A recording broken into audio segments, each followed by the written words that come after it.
आज की वीडियो में हम देखेंगे हमारे पाइथन में इनपुट्स क्या होते हैं, इनपुट फंक्शन क्या होता है, हम इनपुट का यूज़ क्यों करते हैं अपनी पाइथन प्रोग्रामिंग लैंग्वेज में। अगर आपको ये पाइथन की सीरीज़ अच्छी लग रही है, अगर आप इससे कुछ भी अच्छा सीख रहे हो, तो प्लीज़ हमारे चैनल को सब्सक्राइब कर लेना और अपने दोस्तों के साथ भी शेयर कर देना कि वो भी पाइथन को एक ईजी वे में एज अ बिगनर सीख सके। तो चलिए शुरू करते हैं आज का वीडियो। हम देखते हैं इनपुट्स इन पाइथन क्या होता है। पाइथन में बेसिकली हम इनपुट फंक्शन का यूज करते हैं यूजर से इनपुट लेने के लिए। यूजर हमारा एक इनपुट देता है, देन उस इनपुट पे हम कोई भी कंप्यूटेशन को अपनी परफॉर्म इजीली कर सकते हैं। ये सब कैसे पॉसिबल होता है? ये सब पॉसिबल होता है हमारा इनपुट फंक्शन के थ्रू। अब इनपुट फंक्शन हम कैसे यूज करते हैं, कहाँ यूज करते हैं, क्या नीड है, सबको हम अभी वीडियो में देखते हैं। तो सबसे पहले इनपुट फंक्शन हम यूज कैसे करते हैं। फॉर एग्जाम्पल मैंने यहाँ पे लिया नेम वेरिएबल एंड उसके अंदर मैं इनपुट फंक्शन का यूज करना चाहता हूँ। तो यहाँ पे मैं क्या करूँगा, सबसे पहले मैं लिखूंगा इनपुट। ये इसका सिंटैक्स है, आप ध्यान दीजिएगा। एक वेरिएबल लिया जिसके अंदर मुझे एक इनपुट फंक्शन का यूज करना है। मैं चाहता हूँ कि यूजर अपना नेम टाइप करे एंड वो नेम प्रिंट होकर आए। तो सबसे पहले क्या हो, वो यूजर से नेम मांगे कि आप अपना नेम टाइप करो। ये कैसे होता है, ये हमारा इनपुट फंक्शन के थ्रू होता है। नेम वेरिएबल है, उसके अंदर मैंने लिखा input bracket double inverted comma के अंदर मैं लिखूंगा enter your name. Okay, enter your name double inverted comma close and bracket भी क्लोज। ये हमारा इनपुट फंक्शन का यहाँ पे यूज हुआ है। अगर हमें नॉर्मल प्रिंट कराना होता है एंटर योर नेम, तो हम इनपुट को ना लिखते।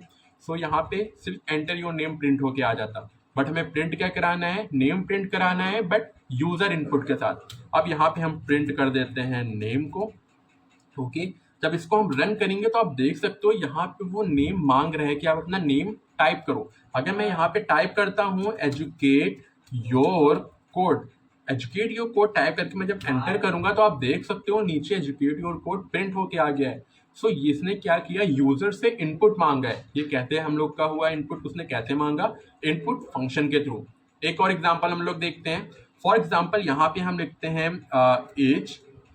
एज के अंदर हमने एक इनपुट फंक्शन अपना बनाया, enter your age. Okay, enter your age.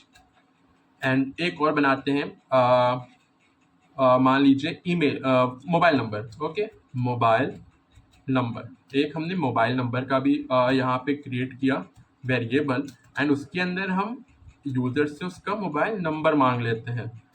यहाँ पे अगर हम करें enter your number, okay, enter your number and print कराते हैं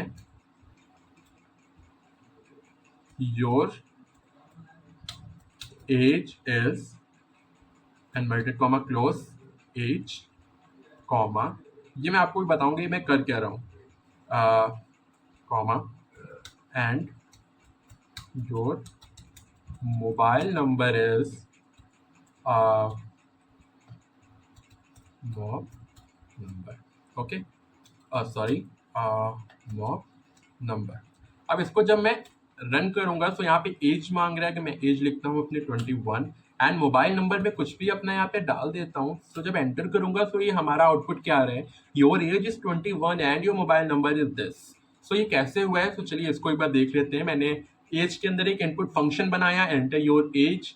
मोबाइल नंबर के अंदर भी मैंने एक इनपुट फंक्शन बनाया, enter your number and print किया है। अगर आपको अपने आउटपुट के पहले कोई भी एक मैसेज को प्रिंट कराना होता है तो हम सिंपली क्या करते हैं, डबल इन्वर्टेड कॉमा के अंदर लिखते हैं your age is, then double inverted comma जो हमने स्टार्टिंग में लगाया था और जो मैसेज हमारा खत्म होता है उसके बाद हम उसको क्लोज करना है, देन कॉमा जो भी आउटपुट हमें प्रिंट कराना है, हमें एज प्रिंट कराना है, देन कॉमा हमें उसके आगे का मैसेज प्रिंट कराना है, and your mobile number is. And your mobile number is comma, फिर जो आउटपुट हमें प्रिंट कराना है मॉब नंबर, यानी जो भी यूजर इनपुट देगा हमें एज अ नंबर, यहाँ पे हमारा प्रिंट हो जाएगा।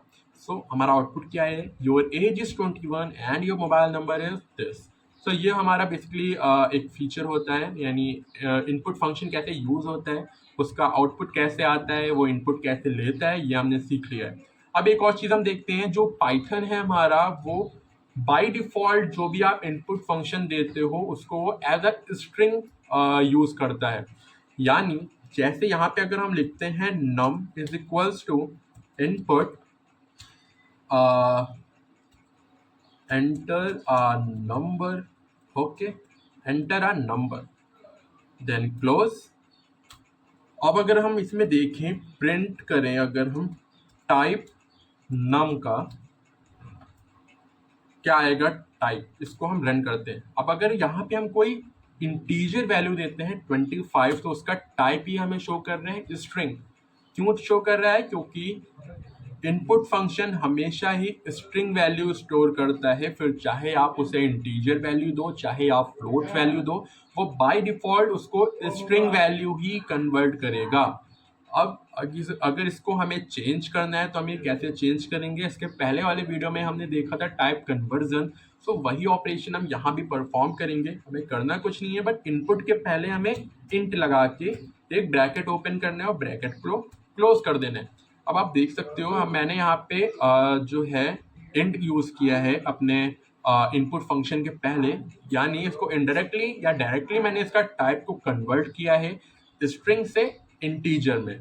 अब जब मैं इसको रन करूंगा, कोई भी वैल्यू अगर देता हूं, तो इसकी ये जो टाइप है वो क्या हमारा टाइप आ रहा है?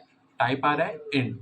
क्योंकि इंट क्यों आ रहा है? पहले तो स्ट्रिंग आ रहा था, क्योंकि मैंने इसकी टाइप को कन्वर्ट कर दिया है इंटीजर में, इसलिए इसका जो टाइप है वो इंट आ रहा है, इंटीजर वैल्यू आ रहा है। सो ये होता है हमारा इनपुट फंक्शन। इनपुट फंक्शन कैसे यूज होता है, कहाँ यूज होता है, आउटपुट कैसे आता है, ये सब मैंने आपको बता दिया है। वही चीज़ यहाँ पे भी लिखा है एग्जाम्पल में, नेम मैंने इनपुट दिया है, enter your name and print hello name. So अगर यूजर शिवम लिखता है, सो आउटपुट आएगा हेलो शिवम। सो ये कुछ एग्जाम्पल है। जब आप अच्छे से सीख जाओगे इनपुट फंक्शन का यूज करना, तो आगे जाके आप और भी लॉजिकल थिंकिंग करके अपने प्रोग्राम को और अच्छा बना सकते हो। ओके, तो नेक्स्ट वीडियो में हम कुछ प्रैक्टिस सेट को देखेंगे, कुछ क्वेश्चंस मैं आपके लिए लाऊंगा जिनको आप बिना देखे अपने आप करने की कोशिश करिएगा। वो क्वेश्चन बेसिकली वो क्वेश्चन बेसिकली आपके अभी तक मैंने जितना आपको पढ़ाया है उसी से रिलेटेड होगा। तो बस 4 क्वेश्चन आपको मैं दूंगा, वो 4 क्वेश्चन आप बिना चीटिंग के आप करके देखिएगा। अगर नहीं आता है, कोई भी डाउट होता है, तो आप नीचे पूछ सकते हो। तब तक के लिए कीप लर्निंग।